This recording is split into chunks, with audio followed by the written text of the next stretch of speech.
আপোনালোকৰ ভাড়া মাৰিবৰ কাৰণে বেষ্ট ৰিফাইনেন্সৰ সুবিধাও আছে, ৰিফাইনেন্সো হৈ যাব। একদম কমত ভাড়া মাৰিবৰ কাৰণে এখন টয়টা ইন'ভা আপোনালোকৰ কাৰণে লৈ আহিছোঁ। 3,90,000 ৰাখিছিলোঁ দাম, কম বেছি হৈ যাব। ভাল এটা ৰেটত দি দিম, যিটো ৰেটত আপোনালোক আহিব, গাড়ী চাব। যদি ভাড়া মাৰিবৰ কাৰণে ইন'ভা বিচাৰি আছে, এখন লৈ যাব পাৰিব। 15 চনৰ ফাৰ্ষ্ট অনাৰ, 2 বাট চাবি পাব আৰু গাড়ী কণ্ডিশ্যন বহুত ধুনীয়া হৈ আছে আৰু টায়াৰ কণ্ডিশ্যন চব ঠিকেই আছে। আৰু আপোনালোকৰ ভাড়া মাৰিবৰ কাৰণে বেষ্ট ৰিফাইনেন্সৰ সুবিধাও আছে, ৰিফাইনেন্সো হৈ যাব। ফাৰ্ষ্ট অনাৰশ্বিপত গাড়ী আছে, খালি অকণমান সৰু সৰু স্ক্ৰেচ আছে এনেকুৱা, বাকী একো নাই গাড়ীখনত কৰিবলগীয়া। ছাছপেনশ্যনে হওক কিবা হওক একো কাম নাই, লৈ চলক। এচি চেচি চব ৰানিং হৈ আছে।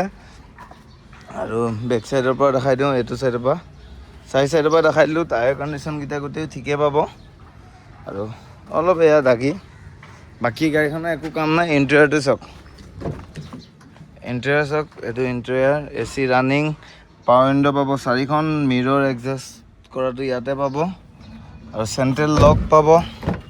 এফালে পিছৰ চিট আৰু এইফালে পিছৰ চিট, এইফালে গাড়ী কভাৰ এটা আছে।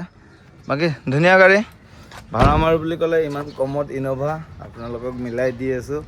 কমত মানে কি আৰু ভাল এটা ৰেটত যদি আহিব, ফোনত আৰু ফাইনেল কৰিব, যেনেকুৱা এটা দামত দিব পাৰি মানে মিলিলে। আৰু ফোনতে চব কিছু দাম নহয়। আৰু এখন লওঁ বুলি ক'লে ধুনীয়া গাড়ী পাব আপোনালোকে। 15 চনৰ ইন'ভা ফাৰ্ষ্ট অনাৰ গাড়ী, পূৰা গেটআপত আছে, কোনো ধৰণৰ ছাছপেনশ্যন বুচিং কোনো ধৰণৰ কাম নাই। আৰু সেয়াই, লৈ যাওঁ বুলি ক'লে লৈ যাব পাৰিব। কিমান 70,000 ডাউন পে'মেণ্ট দিলেও ওলাই যাব, 60,000 ডাউন পে'মেণ্ট দিলেও ওলাব, 50,000 ডাউন পে'মেণ্ট দিলেও ওলাব। চিভিল ভাল হ'লে 50ৰ তলত ডাউন পে'মেণ্ট, 50 মান দিলেও ওলাই দিম। আৰু 50ৰ তলত ডাউন পে'মেণ্ট দিলেও চিভিল ভাল হ'লে বিন্দাছকৈ ওলাই যাব। এখন লৈ যাওঁ বুলি ক'লে এখন লৈ যাব পাৰিব। আৰু কেছত ল'লে কেছত ল'ব পাৰে, ভাল এটা ৰেটত দি দিম। ভাড়াৰ কাৰণেও ল'ব পাৰে আপোনালোক, স্কুল ভাড়াই হওক কিবা যেনেকৈ ভাড়া মাৰোঁ বুলি কয় এখন লৈ যাব পাৰিব। আৰু স্ক্ৰীণত দিয়া নাম্বাৰত কণ্টেক্ট কৰিব, ডাইৰেক্ট কণ্টেক্ট কৰিব, ডাইৰেক্ট মই মোৰ লগতে কণ্টেক্ট কৰিব পাৰিব ডাইৰেক্ট। আৰু ব'লক, এইফালে এখন ইন'ভাখন দেখালোঁ, আগফালৰ পৰাও ধুনীয়া হৈ আছে। আৰু এইফালে টিয়াগোখন আছে, এইখন 240 ৰাখিছোঁ, তাতো কম বেছি হৈ যাব। আৰু 30,000 মান ডাউন পে'মেণ্ট দিব, এখন লৈ যাব। ব'লক এতিয়া নেক্সট ভিডিঅ', আৰু এখন গাড়ী অলপ দেৰিকৈ আনিব যাম, আপোনালোকক দেখাম এখন গাড়ীও। আৰু এখন আৰু চিট কভাৰ চেঞ্জ কৰিব নালাগে, ধুনীয়াই হৈ আছে, ভাল পাব গাড়ী, লৈ যাওক। আৰু এইটো ৰেটত ইন'ভা 15 চনৰ পাবৰ কাৰণে খুব মুস্কিলে। মই এতিয়া কমত আনিছোঁ বুলি আপোনালোকক কমত দিব পাৰিছোঁ। কোনো ধৰণৰ এনেকুৱা নহয় যে কমত দি আছোঁ বুলি এক্সিডেণ্টেল ইছ্যু কিবা কিবি আছে, একো নাই গাড়ীখনৰ। আপোনালোক আহক আৰু মেকানিক চিনাকি এজনে মেকানিক লৈ আহিব পাৰে গাড়ীখন চাবৰ কাৰণে, কোনো ধৰণৰ এনেকুৱা ইছ্যু নাই।